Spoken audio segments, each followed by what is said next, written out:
This past week, Bethesda at E3 2020 leaked. You would think that not even a year after the ESA, the company that oversees E3, has a major leak of many of the attendees' details, that they would be a little bit more concerned with maintaining security, but lo and behold, we get another fairly large leak just a few months later. This leak isn't major or groundbreaking in any way, but basically what it was from E3's official website we were able to see who was already signed up to attend E3 2020. And although Bethesda attending E3 2020 wouldn't typically be big news, as we see increasingly large amounts of people ditching E3, Jeff Keighley being one of the biggest ones who had that very famous Todd Howard interview right after the reveal of Fallout 76. So the fact that they are, one, attending or a lock for attending even this early is quite significant, especially when you see what other major names are not yet on this list. So with that being said, I think it's an interesting point in time to actually speculate or look at what could this mean for Bethesda at E3 and what exactly can we expect from them this year. And I would argue, depending on how things pan out, this E3 has the potential to either be massive or immensely disappointing. Similar to Bethesda's 2017 E3, which many regard as the worst they've had thus far. 2019 also isn't too well regarded, but we at least got Wastelanders and the announcement of a battle royale for Fallout 76. Which, even if you don't like those two things, human NPCs, dialogue choices, and battle royale are things that were fairly large news. So one of the interesting things to look at around this is it notable that Bethesda is registered this early for E3? This is one of those pieces of information we basically don't have a look at. We know that Bethesda's E3 invites tend to go out around mid-April. And that's also when their posts like, hey, we're actually going to E3 this year is live.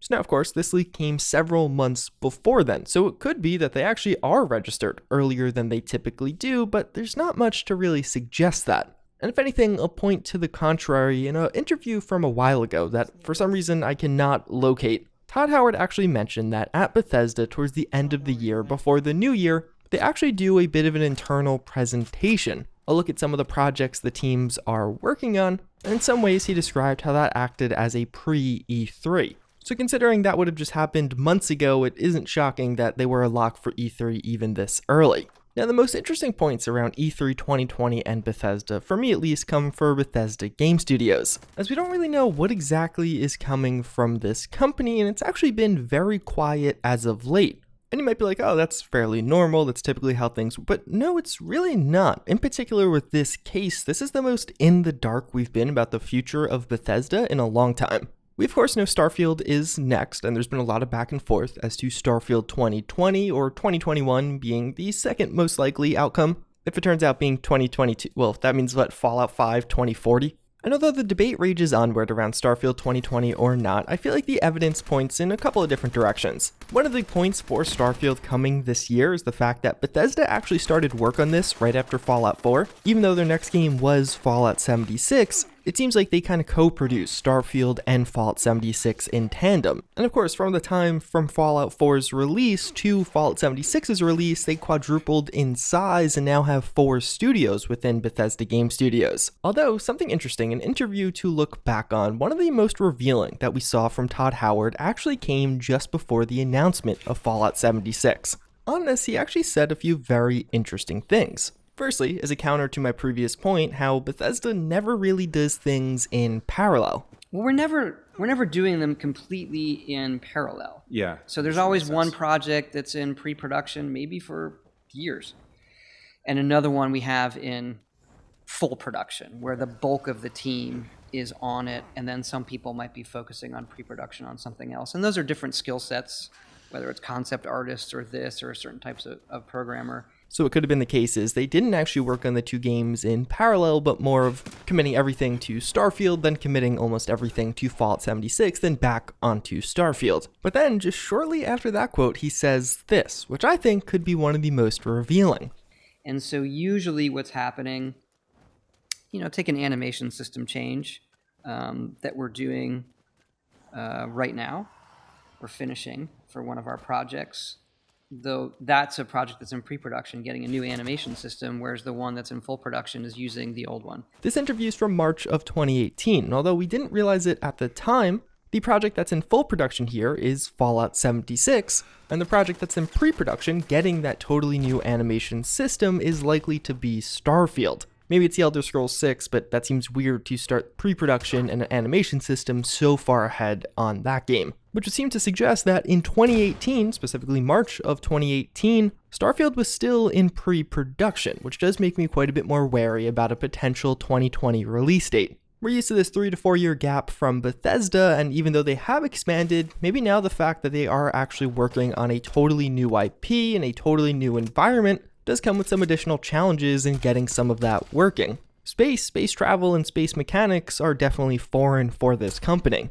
So I don't know, Starfield 2020 is a definite maybe, but one thing I will leave you with, if Starfield is coming in 2020, I think the day we'll know about it is June 3rd, 2020, which is 102 days from now. And hey, set a little countdown so I could tell you I told you so. Where does this date come from? Well, with their past two games, 76 and Fallout 4, Bethesda has been very formulaic in the reveal, actually having the teaser go up the Wednesday 1 week preceding their E3 conference as a way to build hype for that conference and get you to watch. And to build off that point, Bethesda again is very formulaic when it comes to these things. I keep seeing people hoping that we'll see a Starfield teaser or trailer or an Elder Scrolls 6 teaser or trailer at either PAX East or maybe even at this E3, even if they're not coming out this year, but I would say that's very unlikely. They found a formula that's worked quite well. They followed it quite closely with Fallout 4, Fallout 76, and even somewhat Skyrim Special Edition. They don't tend to tease things or reveal things years ahead of time, so I wouldn't expect anything around the Elder Scrolls 6 this year except some more interview questions getting shut down by Todd and Pete, although I know for one I'd love to be proven wrong. So that's a discussion on the big one with Starfield, but even outside of that, there's still a lot of other interesting stuff with Bethesda Game Studios, even with Fallout 76. We know that Fallout 76 is apparently lasting forever, according to Pete Hines, although that was said before the release of the game, so. Although, right now we are oddly more in the dark about the future of that game than we ever have been before.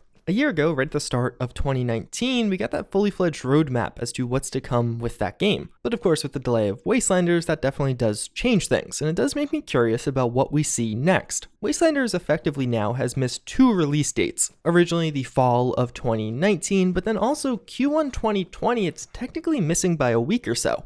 Which is interesting. That suggests to me that they really are working on Wastelanders likely till the final minute, or otherwise I couldn't think of another good reason to not release it in Q1 2020 like they originally mentioned. With that in mind, from the release of Wastelanders to E3, there's not a ton of time to actually work on something totally new, to have a new trailer on it ready. So although at E3 I say it's definitely likely we'll see more around Fallout 76 and whatever year 2 and the next big DLC wave will entail, they'll literally only have 2 months from the release of the past DLC to the time that trailer would have to be finished, so it would be cutting it pretty close. So if anything, I bet we hear more about their plans or concept art or a new PvP mode. And I mention that because something else that is interesting is we haven't heard much about Battle Royale as of late. We know that with Battle Royale, it's actually worked on by one of the separate studios at Bethesda.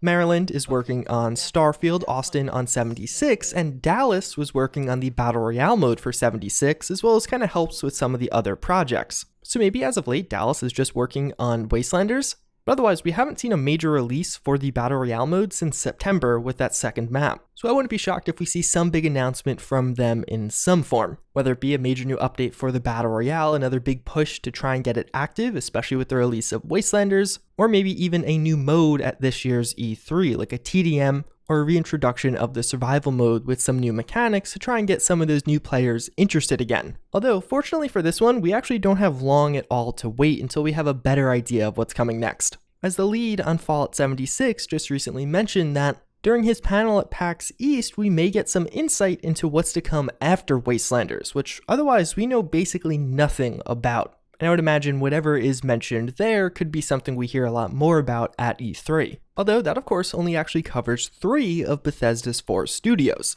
which is interesting because outside of that we also do have Bethesda Game Studios Montreal, which again is one that's helped on various projects but seems to have more of a mobile focus. Todd Howard in the past has mentioned how he basically always wants to have some mobile game in production with Bethesda. In large in part that is probably what that studio is there for. As of late, we of course saw Fallout Shelter, we saw Fallout Shelter Online this past year in China, and then the Elder Scrolls Blades, which missed its original release date but ended up coming early last year. Blade seems to be somewhat stagnant, so perhaps we see something new around that at this year's E3, or perhaps even something new. If Starfield really is coming out in 2020, I wouldn't be shocked to see Bethesda do something similar to what they did with Fallout 4 and Fallout Shelter. Right on the night of E3, release a mobile game that will start to introduce us into the world and atmosphere of Starfield. And I think regardless of whether or not Starfield is 2020 or 2021, that is likely, because it was really successful. Fallout Shelter is the most downloaded game for Bethesda, literally out of any game they have. Granted, it's free, but that also is a very interesting statistic. And you know it's one they're paying attention to. As far as the Elder Scrolls content a little bit sooner, we know that the Elder Scrolls Online is getting its Dark Heart of Skyrim DLC wave. Here we'll be able to actually return to several notable locations in Skyrim, and that's set to release all over 2020, with confirmed releases in June and August.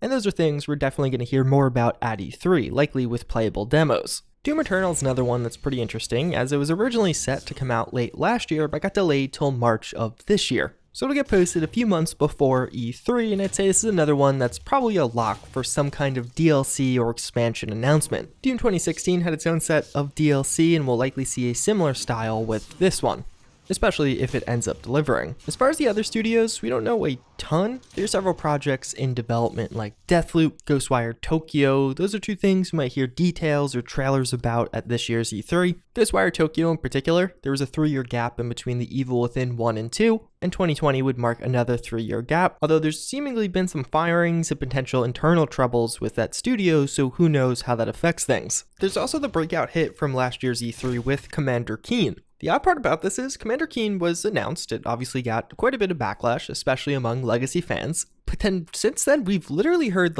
nothing. No release date is known, no additional details seem to have been revealed following that E3 announcement and gameplay trailer. So maybe we hear more about that, maybe it quietly got put down. But I think with all that laid out, you could really see how if Bethesda Game Studios doesn't have something up their sleeve this year, it could be another slower E3. Which of course isn't necessarily the worst thing in the world, but obviously isn't the best thing in the world either. We may see another surprise announcement from a third-party studio working with Bethesda. I think we would all love to see something like a Fallout 3 remaster, although I still think that's very, very unlikely. Or maybe even the announcement of things like mod support for Fallout 76. That would be pretty special. But otherwise, that's a look at what you could expect from Bethesda at E3 2020 based off what we know thus far. Of course, it's still relatively early and these things will change. We'll be able to fill in some of these blanks, in particular as you see what things get announced before E3, and that'll give you some insight if they actually have some big announcements for during E3. But until next time, as always again, I thank you all for watching. I hope you enjoyed this video, and I hope to see you all later.